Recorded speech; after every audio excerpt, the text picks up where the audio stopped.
Well, what a pleasure this morning. Now then, Craig Inglis is perhaps certainly one of, if not the most respected and well-liked marketers in the UK. Probably above all others, has been there and done it. He was at John Lewis for a decade, and we'll talk at length about that. And whilst there, Craig won an unparalleled haul of awards, multiple IPA effectiveness goals, Grand Prix, Cannes Lion Grand Prix, and had a golden decade. But as we know, careers are not straight line things. So we'll hear the ins and outs and lumps and bumps along the way. But of course, in many ways, Craig is perhaps the father of the Christmas advert as we know it now. I mean, you can't escape it come probably, I don't know, mid-November. It's the talk of the town with marketing. And you may not know this, but really Craig initiated that whole movement. So you'll remember Monty the Penguin, Moz the Monster, the Hare and the Bear, my personal favorite. But this success doesn't come by accident, of course. And Craig has a tremendous ability to create a culture of creativity and innovation, which is at the heart of the John Lewis campaigns. And it makes him quite a rare breed that then was his catapult into the boardroom in a broader role. So he's moved from marketing into a more broad commercial role. So we can also hear about that. And Craig's also chair of the Marketing Society, I think probably, and Sophie would like me to say this, would like to hear this, I think the most respected industry body in marketing in the UK and increasingly globally.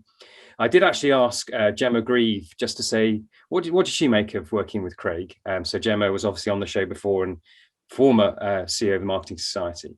And she said, Craig is inspirational, challenging and fun in equal measure. And what sets him apart is that he really cares and is not afraid to be his true self, which of course is very resonant with the format of our show, which is to hear about that non-linear journey. So I'm sure the show is going to be packed full of wonderful insights around brands and marketing, but also around the role that character plays in leadership and creating that creativity and success. So it's an absolute pleasure to have you on the show, Craig. And I know we're going to have a cracker, and I'll hand over to Ritchie to say hello as well and get us started. But great to have you on, Craig. Good morning, everyone. Thank you. Craig, such an absolute pleasure. I'll tell you what, I mean, it's probably a rare sort of nickname when you're called the father of Christmas advertising. I mean, that's pretty cool. I'm not sure anybody else can claim that. It's like Santa Claus, right? Perhaps, absolutely. But look, 12 years at John Lewis, and you sort of finished your stint perhaps just on the cusp of lockdown. So look, tell us a little bit since what's been going on in your world, how you've been doing, how you've been keeping. Well, I think I was trying to work out whether I when I left John Lewis was a touch of a genius in timing or whether it was complete folly. The more this kind of lockdown goes on, the more I think it was genius, because I've not had the sort of endless round of incessant Zoom calls that lots of people have had. I've been very lucky to spend a lot of time with my kids. I've got 4 kids aged from 18 to 18 months. So things are pretty lively around here. In fact, I've had to ship everyone out of this room just for this morning. This is my kitchen. So the baby's been fed next door if you hear any noise. So it's been pretty, one long round of homeschooling and walks to the park and a lot of Peppa Pig. And I'm also trying to find a proper job at the moment. So I work for the Marketing Society as a non-exec, but I've also got to get myself a proper job at some point. So it's a slightly odd time, but in a weird way, I'm quite enjoying it. Craig, I just have to ask, what are the parallels between being a teacher and running a big, massive, mammoth like John Lewis? Any parallels to share? Easier. When I think back to my time at John Lewis and particularly around things like the Christmas ads and music choices and stuff like that, there were a lot of hissy fits. So that's I think given me really good preparation for what's happening with the homeschooling most days.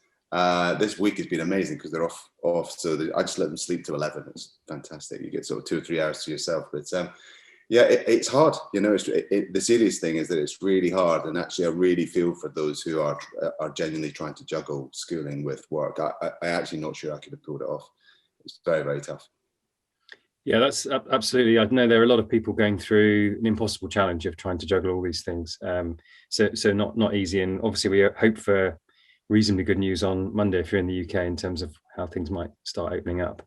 So Craig, you've already talked a little bit about some of the silver linings.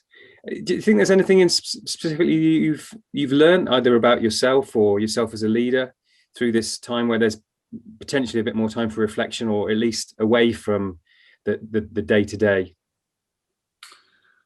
Well, look, I really believe there are lots of silver linings in this. I think both in terms of life and business. I think as individuals, I think we are more aware of each other. We've as human beings, we've come closer together, and I think that's partly because we've shared things that we just never shared before together. So we've experienced huge pain and loss of life, which is remarkable. Every time you see those numbers, you have to remember they're not numbers, and we've rallied around causes like key workers in the NHS, all things that would never have happened. But even just the really small act like this, moments like this, where you're seeing into my kitchen, I'm seeing part of your life. I think it's a really good reminder that the people we work with, our colleagues, they're all human beings. They've all got backstories. They've all got stuff going on, and I think that's a real positive to sort of understand your colleagues.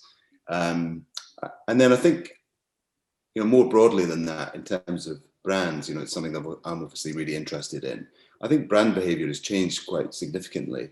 With many brands, I think, putting much more emphasis on doing the right thing. And you could argue that was sort of forced upon them, but I don't think that really matters, whether that's donating to charities or repurposing their operations, or just, being a bigger part of the communities that they work in. I think that's been a great change. And my strong sense too is that more businesses are taking the well-being of their people seriously. There's sort of much more open conversation about mental health in a way that has really accelerated over the last year. And then finally, I think I don't know if you guys have noticed it, but I've noticed a change in the tone of voice of more brands too. More brands that maybe you wouldn't have expected, really trying to be empathetic and much warmer and human in their tone of voice in terms of the communication to customers. So which again I think is a real positive step on. So there are definitely silver linings from this tough situation we've been in. And look, Craig, I'm picking up on that. I mean, I totally sort of kind of relate to a lot of the points that you mentioned, especially the last one about sort of human nature of where and empathy that's taking place. I think organizations generally are starting to feel that a lot more because everyone's in this together. And I think that's what's sort of sparring this thought process on. We will certainly come back to that, and also want to touch a little bit more on bravery, because of course that's sort of one of the central hooks of the Marketing Society and what you guys are all about as well. So I'd love to kind of get back to that. But before we do, I want to take you back perhaps to your earlier days, your early career, your early childhood. And I was actually very excited to learn that you're from Leven in Fife, only because I grew up in Scotland too, in a pretty rural area, rural town, just perhaps like you did. And one of my two reflections about being in school in Scotland was, one, when I muttered the word London, most sort of career counselors would sort of shy away from that topic. And then two, when I tried to even talk about the term marketing or advertising, again, I was sort of directed more into more traditional professions. And in fact, that was very much at the catalyst where we started the School of Marketing, based on the thought that a lot of people sort of just not getting those opportunities into our industry. But clearly, you've broken through on both those levels and been extraordinarily successful. And so on that basis, I just really want to hear a bit more about your story. How did you manage to break through? Perhaps some of what were your early motivations to kind of get into our industry? Because you did do a marketing degree at Napier. So you obviously had an early motivation for this industry. So I'd love to hear a bit more about that. Thank you. It's leaving, by the way, Ritchie. Come on, you've already got Echo Feakin wrong this morning. He's pretending to be Scottish, people, and I'll say my mom's actually on the show, and she's going to be very disappointed now. So there we go. So look, lots of marketeers would say that they fell into it, and I think I'm no exception in a sense. I did do a business degree and specialised in marketing, so I got a bit of career advice. I can't really remember what it was, but it was basically, look, you've got a decent chance of getting a job if you do a degree like this. So it was not particularly well thought through. I actually left school a year before that as well, and I was quite rebellious around that age, and convinced myself I didn't need to bother with things like uni, and then went back to school with my sort of tail between my legs. And then went on to uni, and I was one of only, I think, 3 people from my year at school who went to uni. It wasn't a big thing. Most people went on to become welders. That was well paid, and it was where I was from, leaving as part of a, sort of, a mining community, and it was hit really hard by the miners' strikes and stuff, and the demise of mining in this country, and so people didn't have much. You know, it was quite a tough, not a tough upbringing, and you know, I was very happy, but we didn't have much, and so you know, that was my background. Uni wasn't really the thing, but I was just really interested in people and consumers. You know, quite early on, I did psychology as well and entrepreneurship, and I really loved that. So that was kind of what motivated me to get into marketing. And then I remember the day actually when I went into the careers room. There was such a thing back then, with actual brochures, physical brochures, and I saw this brochure for Thomson Holidays and for the marketing graduate scheme. I was really just taken with it, with the opportunity. It also had a picture of a desert island on the front, so I think that might have helped. So yeah, so I applied, and I fully expected for it not to be successful. But I was very lucky. I was one of 7 people who got in. There was thousands of applicants, and I got into Thomson Holidays, and you know, it was really my apprenticeship in marketing. You know, I learned lots about consumers. I learned about pricing, and really about how to bring propositions together that are sort of compelling for customers. And I just love the travel industry too. It's just a brilliant industry to be in. It's such a positive place, and we used to talk about creating dreams for customers. You know, which is, I know, is a bit cheesy, but actually, most Thomson customers would save up all year for their 2 weeks in the sun. And so it really was, you know, a big deal for them. And so to be one of the people pulling together the product that, you know, that was going to give them that 2 weeks of joy was an incredible thing to be part of, and a great entry into marketing. I really, really loved it.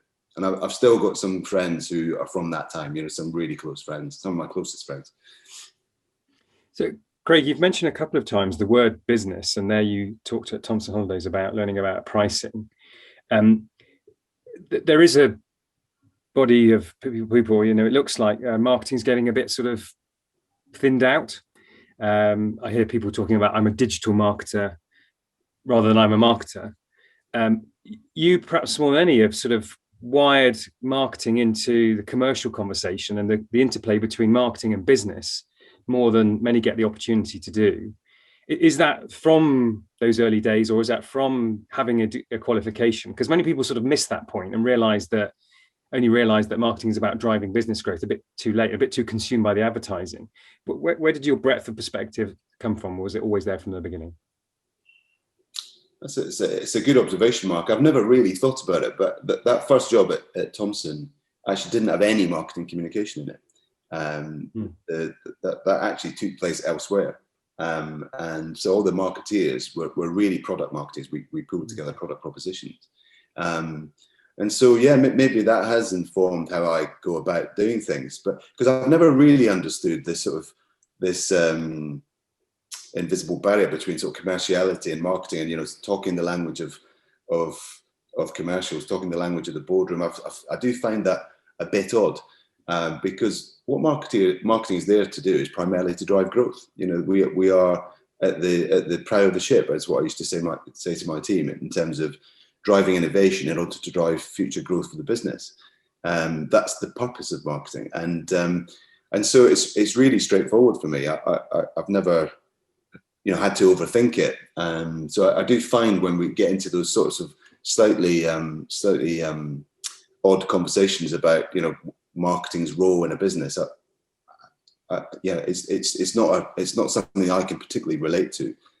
So it comes quite naturally, I think. And I think then, if I reflect on where we are now in terms of breaking marketing down into different silos like digital, again, I find it a bit odd, because actually I look back at my time at John Lewis. You know, we spent a lot of money. I put an awful lot of effort into digital marketing. It's a cost of doing business, really.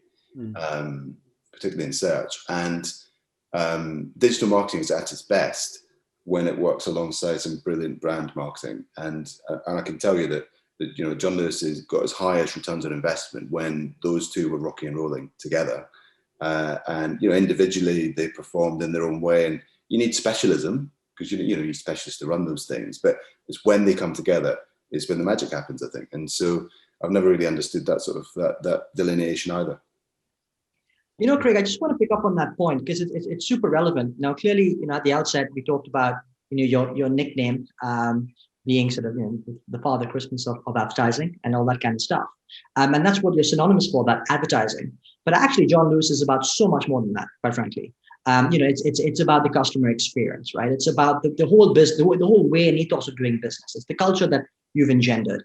Now, to what extent did you get involved in that side of things, and how important did that play, do you think, in the success and the aura that John Lewis created in the market? Well, that's the reason why I joined John Lewis. Primarily it was because of the purpose that business has. I've only worked for 3 businesses in my career, and it's quite unusual, I think. And that's primarily, each of those businesses has had a purpose. Whether that's sort of creating dreams at Thomson, or whether it was revolutionising railways at Virgin, or in the case of John Lewis, it's about a better way of doing business. And I can't work for someone that I don't really care about. It really matters to me. Each one of those businesses has really mattered, and so I joined John Lewis for that reason. So it's definitely part of my DNA to be connected to that. But actually, if you spent some time in John Lewis, you would see that it's a very palpable part of the DNA every day. It's not something that's fake on the side.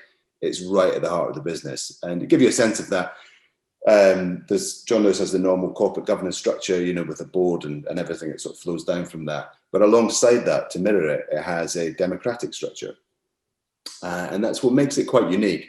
So there's a council which holds the board to account, and then all the way through the organisation, there are groups of John Lewis partners who come together to hold people like me to account. So I would meet them regularly, and my God, they bloody gave me a hard time. They would give me about all sorts of stuff, from the quality of the ketchup in the canteen to some really quite big things.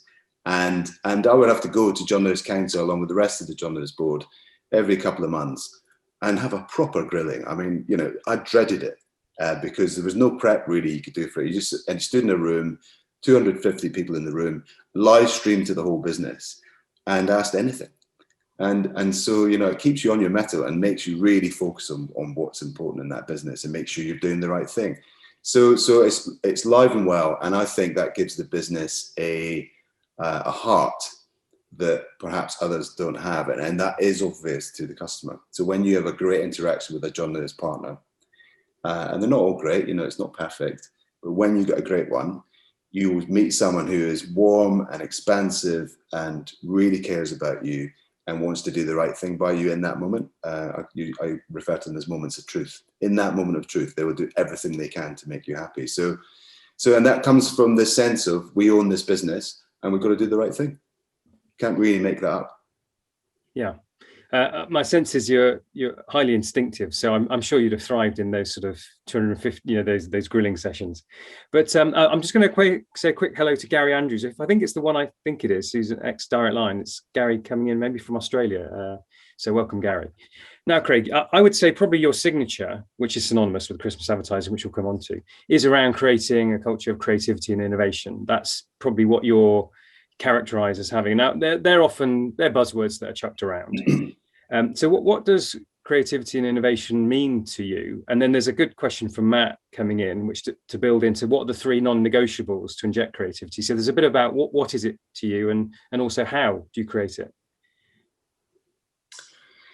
Well, I think first of all, to get beyond them being just buzzwords, you've really got to think about what it is that you're trying to achieve. So you've got to step back and just think about, why creativity and innovation are important to you. Why are you even talking about it? So what is it that you're seeking to achieve by being more creative?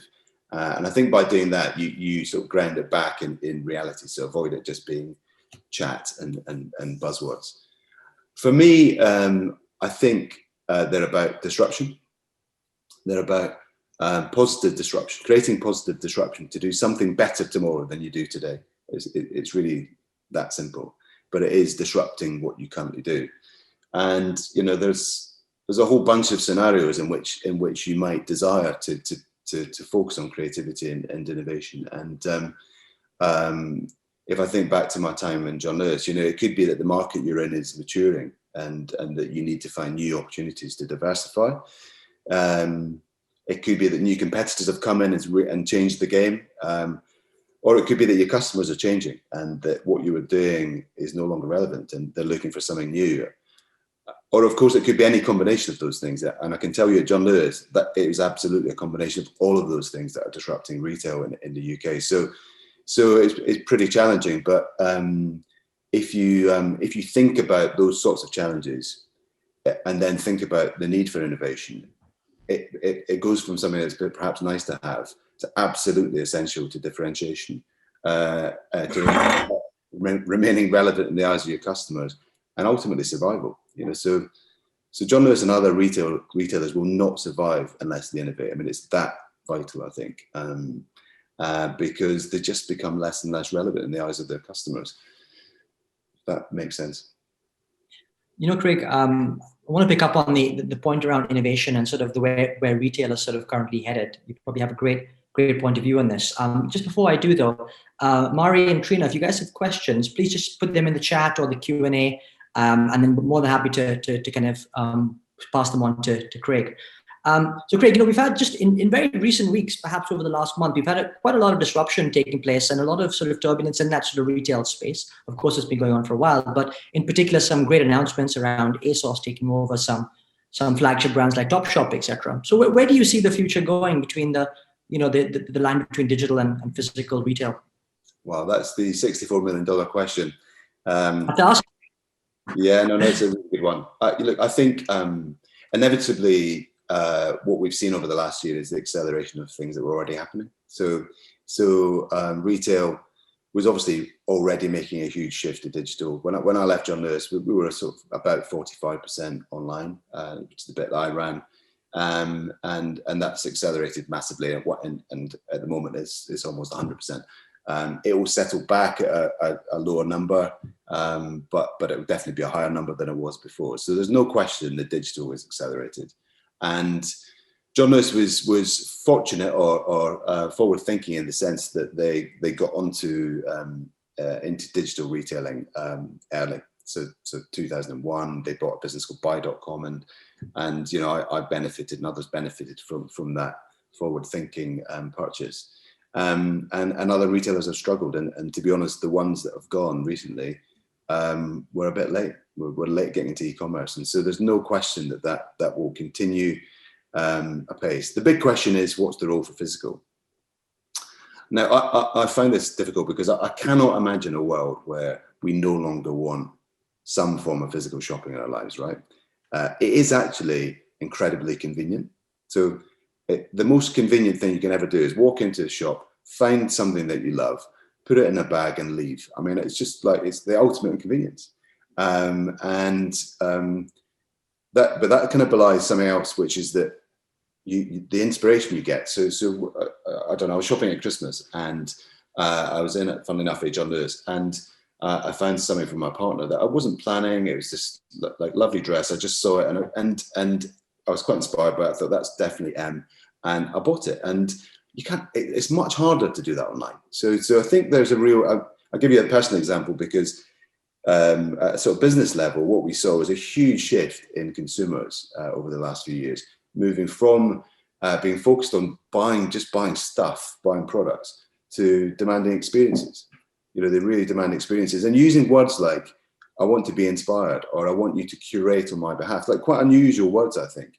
But that was a real trend. And so in my sort of latter 2-3 years at John Lewis, all of the focus of innovation was on just that, on creating innovative physical experiences, so that when someone came into a John Lewis department store, they could be genuinely inspired, they would find a curation of products, and that they would be inspired by the people. And so, we made huge change, particularly in the whole space around personal styling and home design and things like that. And I can talk more about that if you'd like to. Well, the whole customer experience of John Lewis is probably without peer. And I think I remember you saying that it creates a huge halo effect whereby your sales are sort of in the vicinity. So, but I tell you what, Craig, time is zipping on. So I'm gonna turn to Christmas advertising momentarily, because we've got a ton of questions coming in from that. And then we can come back to lots of other things. But as I said, you are really the father of the Christmas advert. We've got a question from Matt. How did you come up with a concept? And then a really good one from Adam, which is, did you ever feel that you created a beast that was actually making people fearful of taking the risks to make it even better the following year? So just tell us, what's your story on the Christmas advertising story? Well, first of all, we certainly didn't set out to create a phenomenon. I mean, there was, it was just, as is often the case, it started with customers. And in this case, a couple of key insights. The first is that Christmas was really important to John Lewis customers. And when I say important, I mean they really wanted to go the extra mile for the people that they loved in their lives, and it was very clear in all the insight that they didn't want to get it wrong, and they believed that John Lewis, because of the range that it had and because of the people that John Lewis has, that they would, that John Lewis would give them what they needed at Christmas. And then the second insight was that whilst John Lewis had very high brand awareness and penetration, and was often described as a brand that people loved, actually most of the utility in the brand was quite transactional. It was quite rational, and it was rooted in things like reliability and honesty, all of which are important, but there wasn't the level of emotional connection and bonding to the brand that there should have been, and that had an impact upon share of wallet and frequency and so on. So we set out to address both of those things. We set out to tell stories that created a much stronger emotional connection between John Lewis and its customers, particularly at Christmas, because that was such an important time. And I think, the first couple we did, my first proper one was 2008. And then there was a couple more after that, which were okay. They definitely moved things on, but they weren't changing the dial. And funnily enough, it was actually a campaign that was outside of Christmas that was the game changer. It was a campaign called Always a Woman in May 2010, which was really the beginning of hitting onto something special. And we set out to tell the story of the role that John Lewis had played in the big moments in people's lives. So buying your first house, getting married, having kids, all that stuff. Because again, that was a real insight into the brand. And we told that story, and we thought we told a good story. Obviously, we weren't setting out to do bad work, but we had no idea what was coming, absolutely none. And I could only describe the reaction as a sort of wave of emotion from customers, and perhaps more importantly from John Lewis partners, because up until then, I think they would have said, look, they would have been a bit skeptical about marketing and whether we'd done justice to their brand. I think this was the first point we'd really done justice to their brand, and that's how they saw it was their brand. So Always a Woman was a kind of real breakthrough. That was also the first point we saw sort of this amplification effect of social media, which again wasn't really intentional, but it just was happening naturally. And then it was really the following year that we did a campaign called The Long Wait, which was for Christmas, which is a story of a little boy who was sort of excitedly and patiently waiting for Christmas, and there's a twist at the end where you think it's about what he's going to get for Christmas when actually he's excited about giving a gift to his parents. And again, we obviously loved the script and went out of our way to create a brilliant campaign, but the reaction was remarkable. And from all over the world, we had this incredible emotional reaction. So I think it was really at that point I knew we were onto something. And so we gone on from each year trying to sort of keep it fresh and raise the bar. And I think there was a question mark you said about, did I feel like I'd created a beast? Well, there's not really. I get asked that question a lot. And I think actually I was talking to someone the other day and said it's like the worst brief in London, that no ad agency ever wanted it, and luckily Adam and Eve kept the work. But I think it never felt like that. I'm a firm believer in behavior breeding behavior. And I think that was true here. So rather than being intimidated by the challenge of bettering ourselves, actually we relished it. Right? There was a sense we'd created momentum. I loved the challenge. There's Maya Angelou who does these amazing quotes that we all sort of see quite often. She's got one which I love, which is perhaps less famous, which says that you can't use up creativity. The more you use, the more you have. And I really believe in that. I think that you sort of get on a roll with it. And we had a pretty special small team. We held ourselves to account. We didn't believe any of the hype. You're only as good as your last campaign. And so, we held ourselves to account by being brutally honest with each other. And anything could be said. So that was what allowed us to hit a high bar, I think, and keep that momentum going. Craig, that's such a great description of perhaps some of those early times when that happened and what you were thinking about it. And I hope, Christy, that's sort of Kirsty, that's answered your question around sort of persuading senior stakeholders about why there's a need for such advertising. What really struck me though, Craig, was what we all see is the common perception around John Lewis' big creative Christmas campaign actually began way before that, and actually was another campaign that then spurred on that one. And then we obviously now John Lewis and Christmas is synonymous. I actually read that each year Adam and Eve used to do a campaign in their agency to come up with hundreds of new ideas based on that brief. And then, of course, you guys would whittle them down to kind of create what ended up being that magic. So they obviously were very, very bought into that. Yeah, every creative team in the agency were able to pitch for the work, which was remarkable. And I think it was incredibly competitive between the creative teams. The team at Adam and Eve would literally see hundreds. We would see, I don't know, it depends how well the process. Sometimes we got to the idea on the first viewing. Sometimes it took more like sort of 10 or 20 goes. So it really varied. But just answering the question about senior stakeholders, I think just specifically on that, it's fair to say that not everybody bought into what we were doing, even in the latter years. And marketeers are always amazed by this because you're all much more tuned into the impact and, think about what the equivalent would be for your own brands and so on. But the sort of, the way that they're revered within marketing isn't necessarily the case in the finance team at John Lewis, or whatever. So you've got to tell the story of why they're important and why they return commercially every year. So don't take that for granted ever. Tell the story in the way that it needs to be heard by those different teams and bring them close, overshare. And actually, most importantly, share your mistakes. I think that goes a long way. Share where it's gone wrong and it's not gone to plan, because I think that builds sort of real trust and honesty and creates a relationship with those people that, which is much more bonded, much more honest. And also never call them stakeholders. I absolutely hate that bloody phrase. I used to use it as well, but it's actually quite derogatory, I think. It says, oh, someone's kind of got a minor stake. They are colleagues, they're people who you work with, and you're partnering with them. And particularly in finance, that's really the most important thing to kind of partner with. That's a great reframe, because guilty as charged is sort of the talk of the town, isn't it? Particularly in an ESG context, multiple stakeholders. Now, we have got some more questions about John Lewis and Christmas advertising. We probably won't get through all of them, in fairness, but we'll maybe come back to some of them. But Craig, you're an optimist at heart. I think you're chirpy, bubbly, inspiring, but I'm sure it hasn't always been perfect. I know you've always turned challenges into opportunities, but can you tell us some of the stumbles you've had and how you've bounced back? Well, I thought we were running out of time. There are plenty, I can tell you. Well, as I've sort of alluded to, the output of the work that I've done hasn't always been great.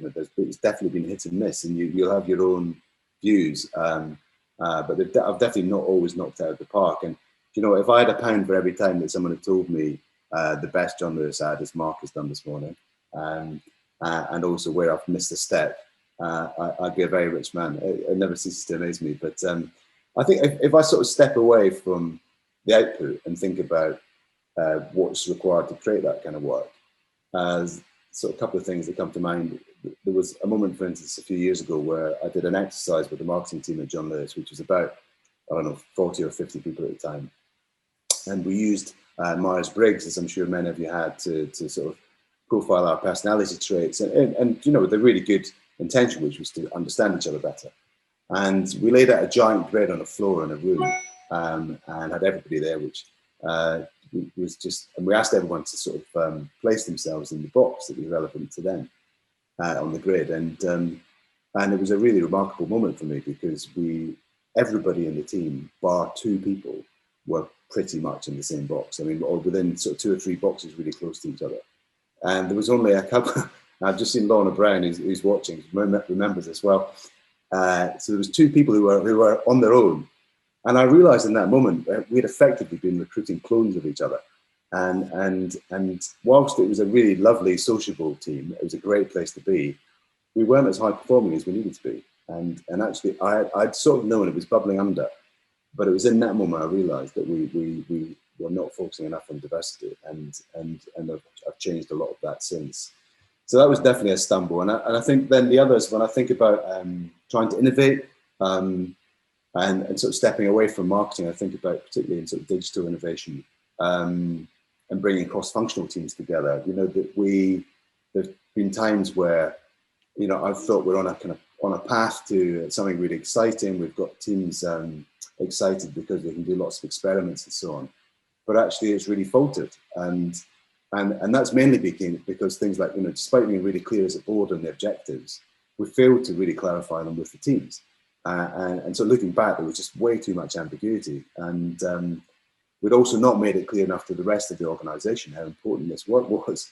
So what happened was that, you know, the board would say, yeah, this is really important work. And then they would go out to their colleagues to try to get money or time from people and just face huge resistance from the rest of the organisation. We also asked them to work in an agile way and said, you know, agile is really important. They really embraced it. We're incredibly enthusiastic. But we hadn't given them the capability or the technical training to do it properly. So they were like enthusiastic amateurs. So there's, you know, lots of things like that, which I look back and go, I would do it differently if I was doing it again. Great, thank you so much for sharing so many of those stories. The one that really struck me was around that sort of diversity piece. And actually recognizing to get a high performance team, you do need to have a really diverse team who actually does sort of constantly challenge you. And that does come from that diverse element. There's so many questions that are flying around on your opinion around CX, physical retail versus online. I'm going to pick up on three, which are all in the same sort of theme, just in the match and interest of time. So first one from Keith. So does Craig think that we will eventually come out of lockdown? Will we see more consumers desperate to eat in restaurants, go back into more physical retail, etc.? But hold the thought for a second. Richard Brown, is there a big opportunity for retail space to tap into that growth and connection, that empathy? And finally, similar theme, Mike Dalton. Good to hear your positive views on retail, on physical shopping. Wonder if there's going to be a bounce back, post lockdown. So sort of similar around there. What's your thoughts, Craig? Well, I think I've touched on it really, but one thing I can say is if I go back to the inset, you notice I always try and go back to customers. What John Lewis customers would say is the primary reason or the primary joy they get from being in a John Lewis is the people.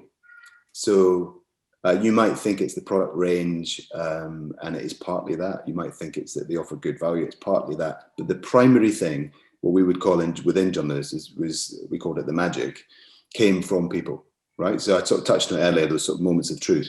So when you step into John Lewis, you're not quite sure what you want, or indeed if you are sure, but you don't know the range is available. Having an interaction with a human being who knows their stuff and cares about you and wants you to get just the right thing is pretty special. And at its heart is social contact. There's a desire to have contact. And I think that's an innate human need. And so that's why I find it just impossible to believe that there isn't going to be any role for some sort of high street in the future. I just don't believe it. What I don't really know, I don't think anybody knows, is where the balance will lie, because there's incredible convenience in e-commerce. And the way I always looked at it was that these channels work together, and it's not one versus the other. I actually didn't care where the transaction took place. It often would take place on someone's mobile, increasingly on someone's mobile. But if you think about, say, the journey to buy something like a sofa, you're buying a sofa, you typically have 5 or 6 interactions with John Lewis before you get to the point of purchase. You might happen to buy it on your mobile, but before you've got there, you'll have had probably a couple of visits to the shop. You definitely have done lots of research online. You might well have read an editorial piece in something independent to do your research and get to the point where you feel confident to buy the sofa. It's quite a big purchase. And so, I think that is typical human behavior. Now, that varies depending what it is you're buying and who you're buying from. And some things which are much clearer and you're more confident and much more functional, maybe, you just buy them online because you know what it is. But not everything in life is like that. So So I think there will be a role, and I think it's the responsibility of retailers to make sure that their products are amazing, but that the experience when someone does come to the shop blows them away. And so, you know, they can have an amazing time, you know, and I used to talk about like having a day out. You know, there was a time where people would have a day out in a department store, and if you've got kids, it's a brilliant day out. You know, you can just let them run riot in the department store. It's fantastic. I think that kind of feeling is what should be created by retailers, that sense of occasion. So yeah, I think it will rebalance in some way. Exactly where, I honestly don't know, but I believe in human behavior. And Trina just sort of validated that by saying, I always love visiting the John Lewis restaurant. There you go. Yeah, absolutely. There you go. Proof positive. And Lorna Brown says she remembers it well, Craig, the Myers-Briggs moment. So Craig, we're getting towards the end. I was very fortunate to be with you when we did the Marketing Academy Fellowship year, I think 2015, great year that was. And so I saw firsthand very much you've got a generosity in your insights and a growth mindset. So I'm really interested to know who's influenced and inspired you along the way. So what have been those individuals that you would call out that have helped you along? Well, you know, I've been asked that before. I find it quite hard to answer because I think, as you might have gathered, I'm quite a people person. So I seek out and mop up the opinions of lots of people. I mean, hundreds of people, and I think so. There have been hundreds who've influenced me over the years, but I think there's probably two types of people. There've been those who've been alongside me, partnering and challenging and supporting each other. I sort of refer to it as being in the trenches together. People like Lorna, so people who've been in my teams through the years, and then also our agency team. So we talked about Adam and Eve, but also the media team at Manning Got to Go and D. That, you know, we're really sort of one team, and so the people who partner with you have been incredibly influential on me over the years. And then I think the other group are those that took a risk. You know, took a risk on me personally. People like an amazing woman called Jo Little, who was merchandise director at John Lewis. And she really believed in what I was trying to do with the brand. And she put her trust in me and gave me the air cover that I needed to do some of the early work that we did. People like Andy Street, who's now the mayor of the West Midlands, weirdly. He promoted me to the John Lewis board. He took a bit of a risk. I think I was slightly out of my depth at the time, but he could see something. And then, you know, my most recent boss was the brilliant Paula Nichols, who was the MD of John Lewis, and she, again, you know, really believed in me and often backed my intuition against her own judgment, because she believed that, you know, I knew what I was doing. So more for her. So I'm really extremely grateful to all of those people, you know, over the years. They've been incredibly influential. Thank you for that, Craig. Look, we are literally just out of time at the moment, so it's literally just rushed through in a flash, and it's just been brilliant to hear so many anecdotes, so many stories, and so many pieces of advice. I'd like to just first of all thank you so much for your time.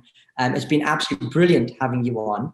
Let me sum up a few key things that I've sort of taken away from this conversation, and I'll hand over to Mark to do the same.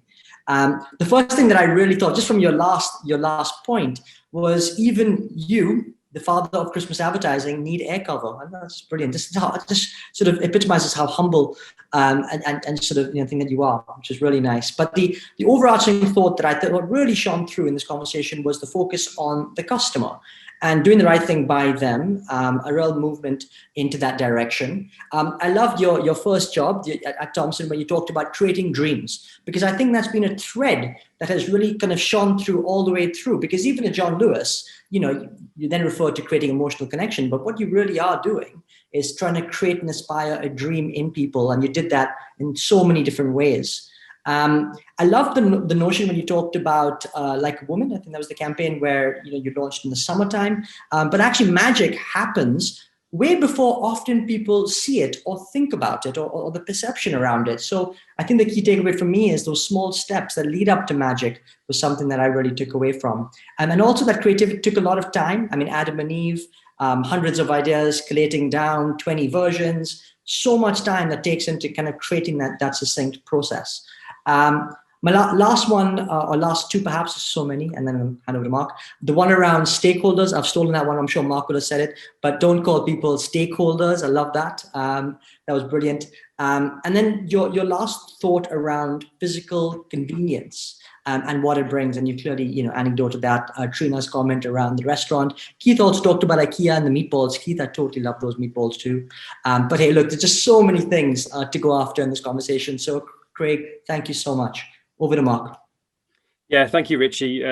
You've caught some of the great points. Let me see if I can add a few. So what we started in, you demonstrating your empathy, Craig, in terms of recognizing we've got shared pain, we've been going through a lot together, and more brands doing the right thing. So that was a great opener. I love the way you talked about the role of marketing in the context of business and understanding pricing, and marketing shouldn't be specialisms or silos. It should come together and have a fundamental impact on the growth of the business.